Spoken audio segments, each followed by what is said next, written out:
घरों में, हमारे रसोई घरों में उपलब्ध है।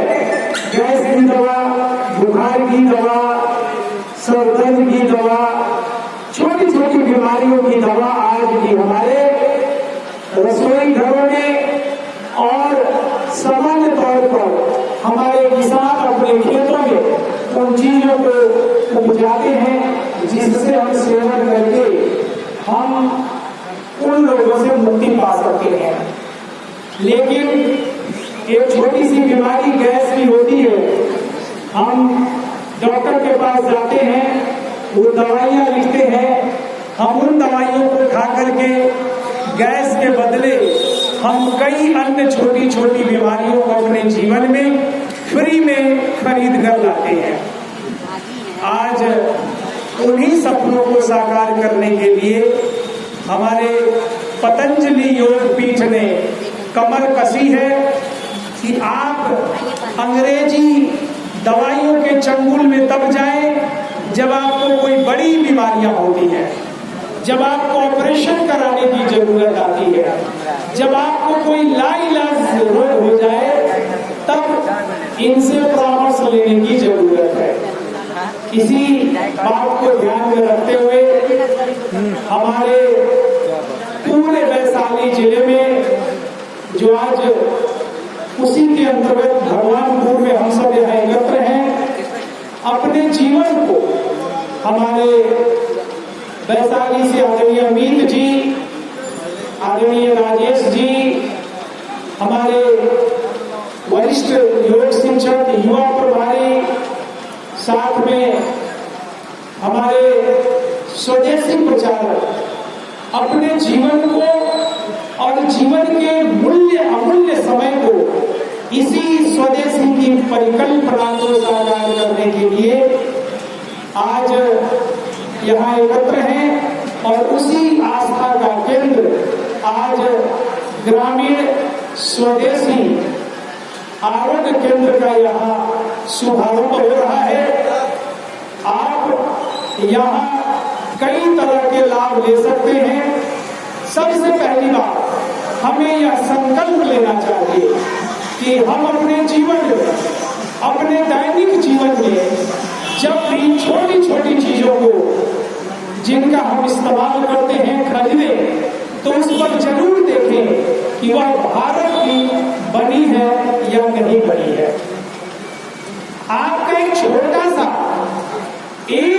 सा अभ्यास इस देश से बेरोजगारी हटा सकती है, इस देश से हमारे किसानों को खुशहाल कर सकते हैं आप एक विचार से।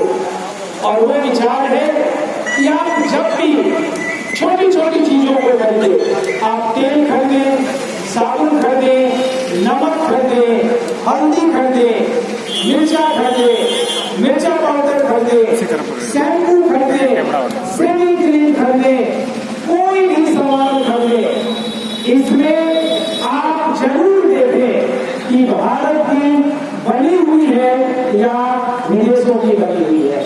अगर विदेश की बनी हुई है तो उसका हम बहिष्कार करें, तिरस्कार करें। और आपके जहन में एक बात आती होगी कि कौन विदेशी है, कौन स्वदेशी है। इसी विकल्प को लेकर के पतंजलि ने इस ग्रामीण आरोग्य केंद्र का आज यहाँ शुभारंभ कर रही है। आप यहाँ आकर के बेधड़क भारत निर्मित वस्तुओं को खरीद सकते हैं। देखिए, ये विदेशी कंपनियां इतनी चालाक हैं। मैं छोटा सा उदाहरण देता हूँ। आप नमक खरीदते हैं, मान लिया जाए आप मोबाइल खरीदने जाते हैं और कहते हैं कि भारत में अच्छी मोबाइलें नहीं बनती है। आप कोई तकनीकी सामान खरीद रहे हैं, वहाँ आप कहते हैं कि हम भारतीय तकनीकी वस्तु को हम नहीं खरीद सकते क्योंकि भारत ये तकनीक उत्कृष्ट नहीं है। लेकिन आप विचार करें, नमक खरीदने जाते हैं, नमक में कौन सी तकनीक लगी हुई है? तो क्यों नहीं हम नमक खरीदे तो भारत की खरीदे। लेकिन इन बदमाशों ने, इस विदेशी कंपनियों ने बड़ा सरलता से अपने नमक का भी नाम रख दिया है किसान नमक। किसान नमक नाम रख दिया हम सब जानते हैं भारत के लोग अन्नपूर्णा का अर्थ समझते हैं अन्न की देवी, और उन्होंने हमारी देवी देवताओं के नाम पर अपना नाम अन्नपूर्णा नमक रख दिया है। आप अगर अन्नपूर्णा नमक खरीदते हैं, आप अगर अन्नपूर्णा नमक 18 रुपये 16 रुपये में 1 केजी खरीदते हैं, तो उसमें से आपको पता होना चाहिए नमक पर सरकार कोई भी टैक्स नहीं लगाती है, और 18 रुपये के 18 रुपये विदेश चली जाती है। आपके देश में टैक्स भी नहीं लगता नमक पर कि आप नमक का टैक्स के रूप में भारत में रखा जाए।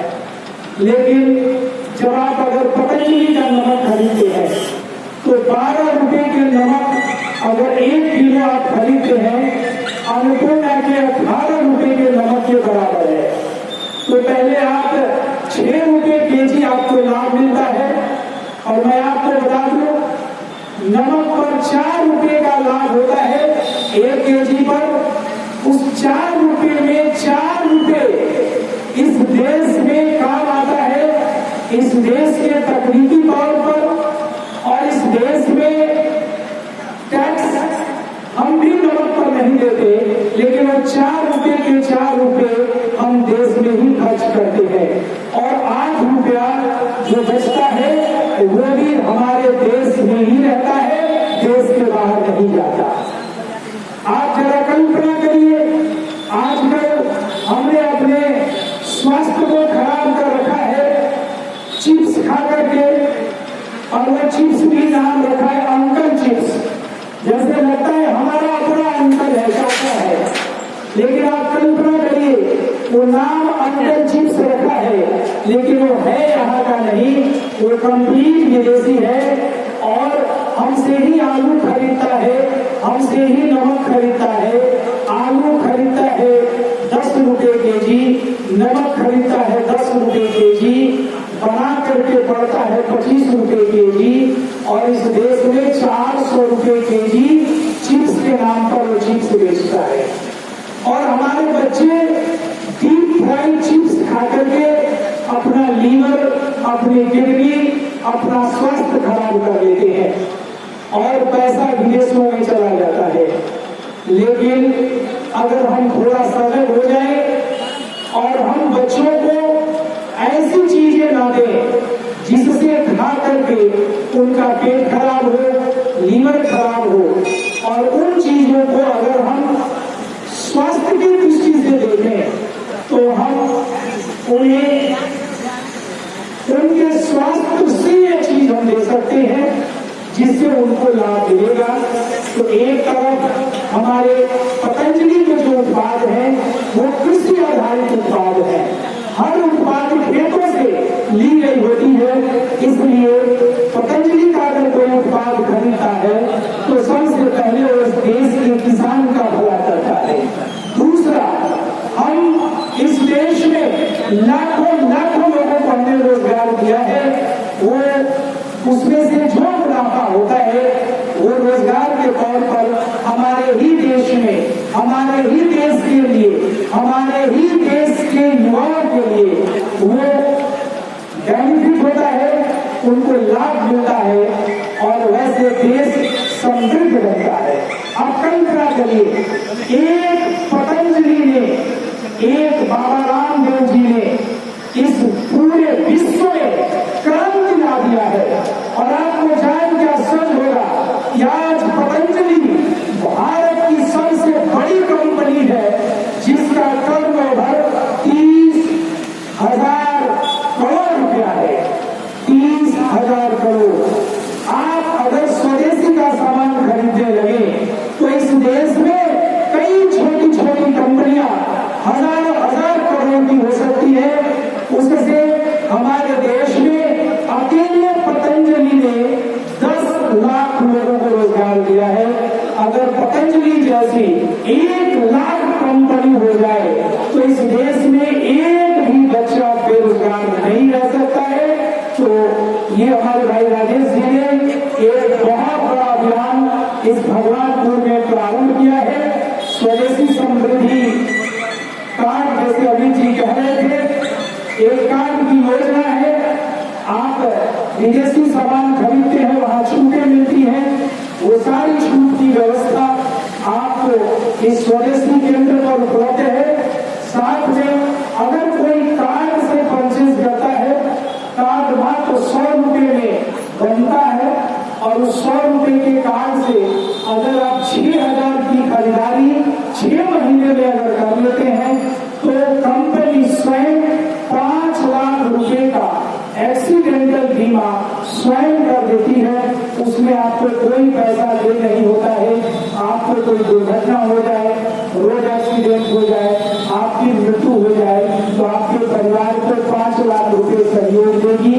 और अगर कोई डिसेबिलिटी हो जाती है, अस्थायी तौर पर अंग भंग हो जाता है तो 2.5 लाख रुपए का आंशिक सहयोग देती है।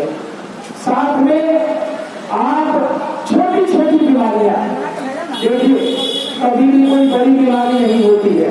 किसी को कैंसर नहीं होता, किसी को माइग्रेन नहीं होता, किसी के लीवर खराब नहीं होते, किसी को फैटी लीवर नहीं होता, किसी को कोलाइटिस नहीं होता है।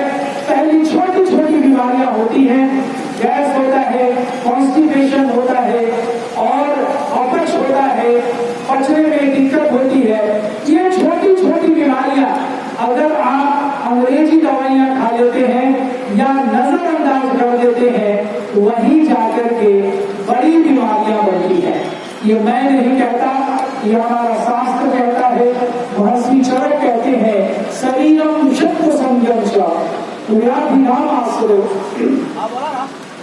मता, शरीरम शब्द संयम व्याधिनाम आश्रय मता। उन्होंने कहा शरीर बीमार नहीं होता, कभी भी शरीर बीमार नहीं होता। क्या बीमार होता है? मन बीमार होता है। सबसे पहले हमारा मन बीमार होता है। और अंग्रेजी में कहें तो ये साइकोसोमेटिक रोग जो है, साइकोसोमेटिक न्यूरोसिस बन करके शरीर में तब उतरता है जब हम छोटी छोटी बीमारियों के लिए अंग्रेजी दवाइयों का सेवन करते हैं। दवा रोगों को दबा देता है। और आप आजकल एक स्लोगन चला है, 1 buy and 1 get free, एक खरीदिए एक फ्री पाइए। ठीक उसी तरह आप जब दवाइयां खरीदते हैं, दवाइयों का सेवन करते हैं, एक छोटी सी बीमारियों का जब दवाइयों का सेवन करते हैं तो उसके साथ कई बीमारियां आपके शरीर के अंदर आ जाती हैं। इसलिए आपको गैस हो जाए तो बड़े ही सरल रूप से त्रिफला चूर्ण का प्रयोग कर सकते हैं। त्रिफला चूर्ण हरे बहेरा और आंवले का चूर्ण है, आप उसको सेवन करिए। आपके स्वास्थ्य लाभ के साथ साथ आंखों की रक्षा के साथ साथ गैस में भी आपको लाभ करता है। मेरे कहने का अभिप्राय है, आपको बुखार हो जाए तो आप अंग्रेजी दवाइयां मत खाइए, पैरासीटामोल मत खाइए। गिलोय आपके अगल बगल खेतों में, खलिहानों में, दरवाजे पर गिलोय मिल जाएगा। और कोरोना जैसे महामारी में भी लोगों ने गिलोय और तुलसी खा करके कोरोना को मात कर दिया है। किसी को बुखार हो जाए तो गिलोय की डंठल काट करके उसको काढ़ा बना करके आप उसका काढ़ा पी लीजिए। और अगर आपको उसमें भी दिक्कत है तो राजेश भाई के पास यहाँ स्वदेशी केंद्र पर हमारे आ जाइए, वहाँ गिलोय की गोली हम लोगों ने बना दी है। बुखार हो 4 गिलोय की गोली खा करके गर्म पानी पी लीजिए और दूसरे दिन बुखार को टाटा बाय कर दीजिए। बुखार आपका चला जाएगा। आपको कोई एलोपैथ की दवा खाने की जरूरत नहीं है। आप अगर पैरासीटामोल खाते हैं, आप अगर सिप्रोफ्लोक्सासिन खाते हैं, ओफ्लोक्सासिन खाते हैं, एंटीबायोटिक अगर कोई लेते हैं तो याद करिए इनका मेथड है। ये कैसा काम करता है?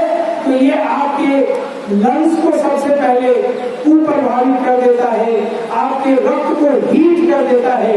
और ब्लड जब हीट हो जाती है वही बाद में fatty liver grade 1, fatty liver grade 2 बन जाता है। आपको लगता है कि हमने बुखार की दवा खाई, बुखार ठीक हो गई, लेकिन याद रखिएगा 6 महीने के बाद, 1 साल के बाद वही बुखार की जो दवा आपने खाई थी वो फैटी लीवर बन करके आपको दूसरे रोग में आपके सामने दिख जाता है। आपने गैस की दवा खाई, आप गैस की दवा खाई, मालूम चला कि आपके क्रिटिकल लेवल बढ़ गया, किडनी आपकी खराब हो गई, आपको पता नहीं वो गैस की दवा गैस ठीक की कि नहीं की, लेकिन दूसरे तरफ आपकी किडनी खराब हो जाती है। ऐसे ही हजारों बातें मैं कह सकता हूँ आपसे, बंद कर दे। लेकिन बस मैं इतनी बात आपसे कहना चाहता हूँ।